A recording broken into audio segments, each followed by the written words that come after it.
जय श्री कृष्णा दोस्तों। आज हम जन्म कुंडली देखना सीखेंगे। मैं आपको बताऊंगा कि जन्म कुंडली कैसे देखते हैं। आप अपनी खुद की भी कुंडली देख पाएंगे। और बहुत से लोगों ने जन्म कुंडली के बारे में वीडियो बना रखी है, लेकिन सफिशिएंट मैटर नहीं है उसमें। और बहुत लेंदी उन्होंने इतना बताया है कि जो सीखने वाले हैं वो नहीं सीख पाते हैं। तो मैं आप लोगों के लिए पार्ट 1 से लेकर पार्ट 30 तक, मतलब 30 पार्ट के अंदर आपको मैं वीडियो दूंगा। आप देखिए। और आप अगर आप सीखना चाहते हैं तो इससे बेस्ट आपको वीडियो नहीं मिलेगी। इससे बेस्ट आप नहीं सीख पाएंगे। अ, थोड़ा बहुत भी अगर आप जानते हैं तो आप सामने देख पा रहे होंगे ये क्या है। ये जन्म कुंडली है। आप देखते हैं किसी एस्ट्रोलॉजर को भी आपने दिखाया हो तो यही देखकर आप वो गाइड करते हैं। और इसको देखने के लिए बहुत सारे तथ्य होते हैं जिनको हमें देखना पड़ता है। ये कैसे काम करती है उसके बारे में मैं आज आपको बताऊंगा। तो दोस्तों, जन्म कुंडली सीखने के लिए सबसे पहले जरूरत है राशियों की। 12 राशियां होती हैं, ये आप देख पा रहे होंगे। पहली होती है मेष, वृष, मिथुन, कर्क, सिंह, कन्या, तुला, वृश्चिक, धनु, मकर, कुंभ और मीन। ये 12 राशियां होती हैं। और इन राशियों के स्वामी होते हैं जो सामने लिखे हैं, आप पढ़ पाएंगे, आपको दिख रहा होगा।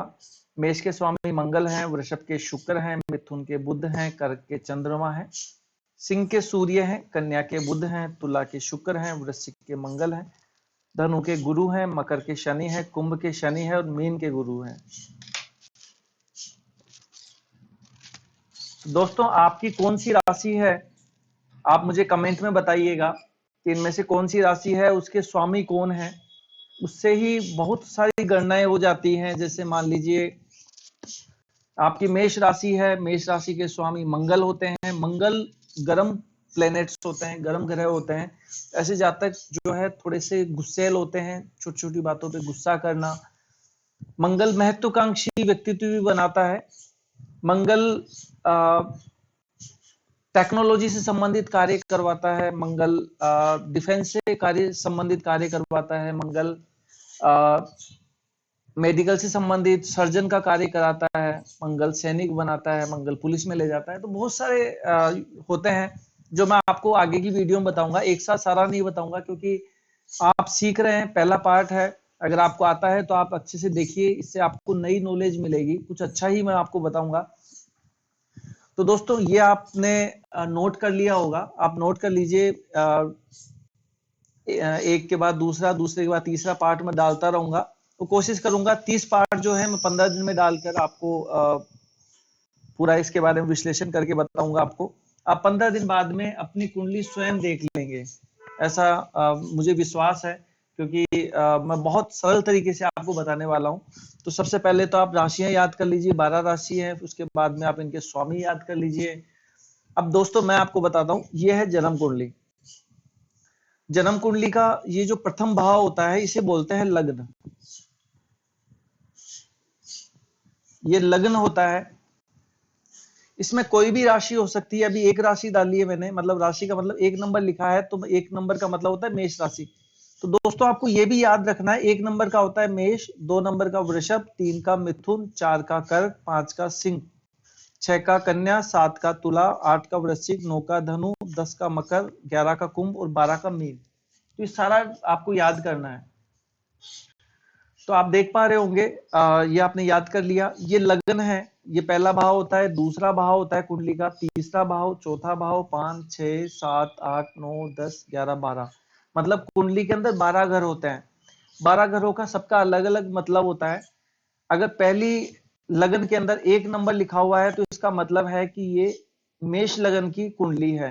जैसे आप कुंडली किसी को दिखाते हैं, पहली जिसके आपके अगर एक नंबर लिखा हुआ है तो मेष लगन के हैं आप। यह हो गया मेष लगन। ठीक है। अगर यहाँ पे 2 नंबर लिखा होता तो ये हो जाता, 2 नंबर का मतलब होता है वृषभ लगन। और वृषभ लगन के स्वामी होते हैं शुक्र। अगर यहाँ 3 नंबर लिखा हुआ होता तो आपके होते हैं मिथुन लगन, और मिथुन लगन के स्वामी होते हैं बुध। 4 नंबर लिखा होता हो तो कर्क लगन होता, कर्क लगन के स्वामी होते हैं चंद्रमा। तो इस तरह आगे बढ़ता है। जैसे मान लीजिए यहाँ पे 4 नंबर हम लिख देते हैं, तो यहाँ पे आएंगे 5, 6, 7, 8, 9, 10, 11, 12, 13, 12, 1, 2, 3। तो इस तरह ये बनेगा। कैसे देखते हैं, क्या देखते हैं, उसके बारे में मैं आपको आगे बताता हूँ। तो दोस्तों, आज का पहला पार्ट था, आपको अच्छा लगा होगा। मैं थोड़ा सा और एडवांस आपको सिखा देता हूँ, बता देता हूँ। ये तो आपने पढ़ ही लिया होगा, समझ गए होंगे। सबसे इंपॉर्टेंट होता है हमारी कुंडली में जन्म कुंडली, और उसके जो भाव होते हैं ये बहुत इंपॉर्टेंट होते हैं।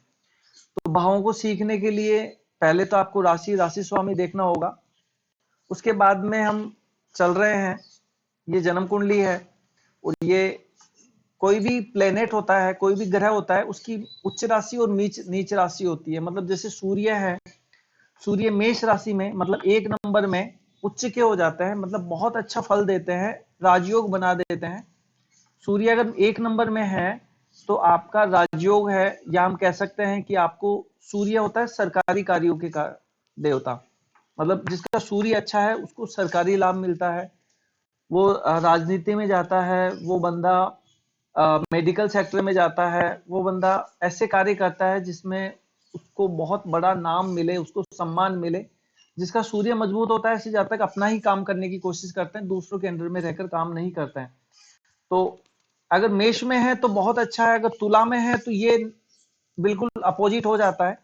जिसका सूर्य मेष में नहीं होकर अगर तुला राशि में है, तुला मतलब 7 नंबर की राशि में है अगर सूर्य, तो ऐसे जातक को सरकारी लाभ नहीं मिलता है। अगर मेहनत करने के बाद में सरकारी नौकरी लग भी जाती है, तो ऐसे जातक संतुष्ट नहीं हो पाते हैं, या कह सकते हैं कि जीवन में अधिकारियों से उनकी नहीं बनती है, बहुत परेशानियां उनके रहती है, और बड़े लोगों से, अधिकारी लोगों से उनका तालमेल नहीं बन पाता है, उनके ऊपर चार्ज वगैरह लगते रहते हैं, दबाव बना रहता है। तो ऐसा हमने देखा है। सूर्य की उच्च राशि होती है मेष राशि, जो 1 नंबर की राशि है, और तुला राशि नीच राशि है, जो 7 नंबर की राशि है। चंद्रमा की वृषभ राशि उच्च की राशि होती है, वृश्चिक राशि नीच की राशि होती है। वृषभ राशि 2 नंबर की राशि आती है, वृश्चिक नंबर 8 नंबर की राशि आती है। मंगल की जो है उच्च की राशि होती है मकर राशि, नीच की राशि होती है कर्क राशि। कर्क राशि 4 नंबर होती है, और मकर राशि 9 नंबर की राशि होती है। ये आप याद करिए। मतलब मेष राशि 1 नंबर की है, वृषभ 2 नंबर की है। तो जैसे आपको मैंने पहले वाला चार्ट बताया था, उसके अकॉर्डिंग आप देखिए। बुध की उच्च की राशि, मतलब बुध कन्या राशि में उच्च का बढ़िया लाभ देगा। कन्या राशि का मतलब होता है 6 नंबर की राशि, और मीन राशि में बुध खराब हो जाता है, ये 12 नंबर की राशि होती है। गुरु कर्क राशि में 4 नंबर की राशि में उच्च का लाभ देता है, इसमें राजयोग भी बन जाता है। कैसे बनता है मैं आपको आगे बताऊंगा। हंस नाम का महापुरुष योग बनाता है बृहस्पति, अगर कर्क राशि में हो, त्रिकोण में हो, तो ये आपको मैं आगे बताऊंगा। मंगल रोचक नामक योग बनाता है, ठीक है। बृहस्पति हंस नाम का योग बनाता है, राजयोग बनाता है। पंच महापुरुष योग होता है, कौन कौन से होते हैं वो आगे की हम क्लास में हम सीखेंगे, बहुत अच्छे से आप सीख पाएंगे। और मकर राशि जो होती है गुरु की नीच राशि होती है, 9 नंबर की राशि होती है। शुक्र की मीन राशि 12 नंबर की राशि उच्च की होती है, 6 नंबर की राशि कन्या की होती है। अब ये आप सोच रहे होंगे कि कैसे याद करेंगे, बिल्कुल इजी है। आप जैसे चार्ट में चार्ट जो है पढ़ेंगे तो इजीली याद हो जाएगा। अभी तो आप उच्च की राशि भी याद कर लेंगे तो नीच की ऑटोमेटिकली याद हो जाएगी, 7वीं नंबर की राशि होती है, तो आप इजीली याद कर लेंगे। अगर आपको कठिनाई हो रही है कि नहीं कर पा रहा हूं या नहीं समझ में आ रहा है, तो थोड़ा सा आप 1-2 बार वीडियो देखेंगे तो आपको बहुत क्लियर हो जाएगा। शनि की जो तुला राशि होती है वो उच्च की राशि होती है, 7 नंबर की राशि होती है। मेष 1 नंबर की राशि होती है। राहु की 2 नंबर की राशि वृषभ उच्च की होती है, 8 नंबर की राशि नीच की होती है। और केतु केतु की जो राशि होती है अपोजिट होती है, मतलब 8 नंबर की नीच राशि होती है, 2 नंबर की नीच राशि होती है। उच्च की राशि नीच की राशि। तो दोस्तों ये आप सीख गए।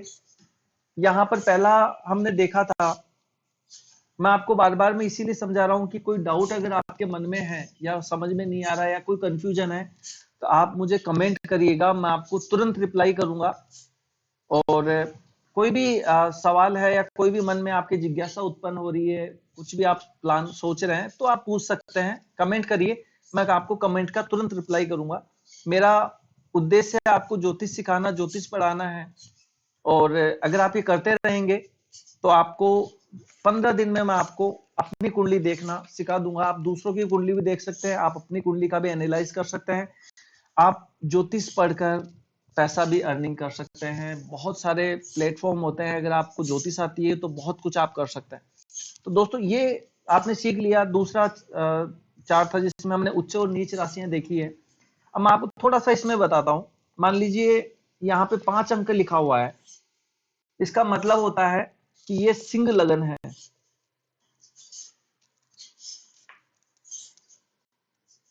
ठीक है, 5 नंबर का मतलब होता है सिंह, और इस स्थान को बोलते हैं लगन। तो ये आपका सिंह लगन हो गया, मतलब आपका लगन जो है सिंह है। यहाँ पे 6 नंबर की राशि आएगी दोस्तों। मैं आप यहाँ पर 7 नंबर की राशि आएगी, यहाँ 8 नंबर की राशि आएगी, यहाँ 9 आएगी, यहाँ 10 आएगी, 11, 12, 1, 2, 3, 4, इस तरह की ये कुंडली होगी।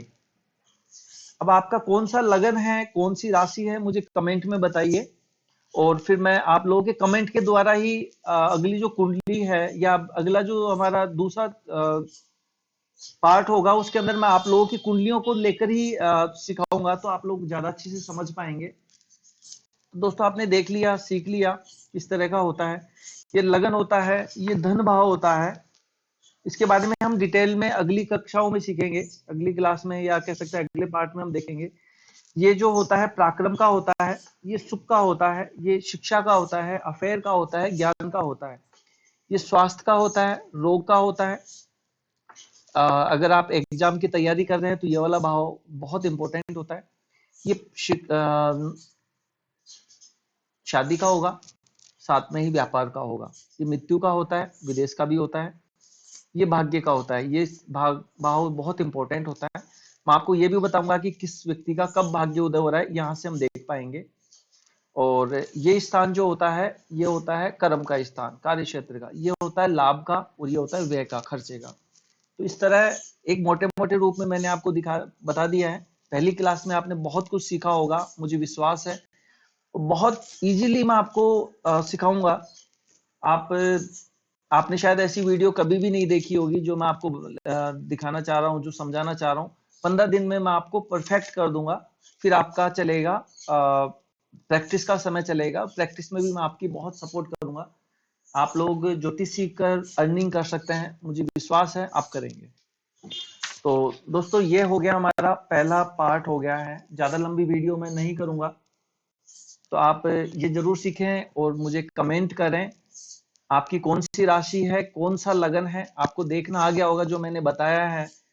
फिर बता देता हूं कि जैसे आपकी जो नाम, मान लीजिए आपका नाम सुरेश है, सुरेश, ठीक है, आपको पता होगा सुरेश की कुंभ राशि बनती है। तो मुझे कमेंट करें आपका नाम और आपकी राशि कौन सी है, तो मुझे समझ में आ जाएगा कि आपको समझ में आ रहा है। तो दोस्तों आज का जो सेशन है मैं इसी को यहीं समाप्त करूंगा, ज्यादा लंबा नहीं लूंगा। और कोई क्वेरी हो तो आप मुझे कमेंट कर सकते हैं। इसी के साथ में मैं आप लोगों से विदा लेता हूं। प्रेम बरसाए रखें, लाइक शेयर जरूर करें, ज्यादा से ज्यादा शेयर करें, क्योंकि मेरी जो मेहनत है वो बनी रहे। क्योंकि आप लोग शेयर करेंगे तो मेरी मेहनत का जो है मुझे फल मिलेगा। तो दोस्तों इसी के साथ नमस्कार, धन्यवाद, सह प्रेम।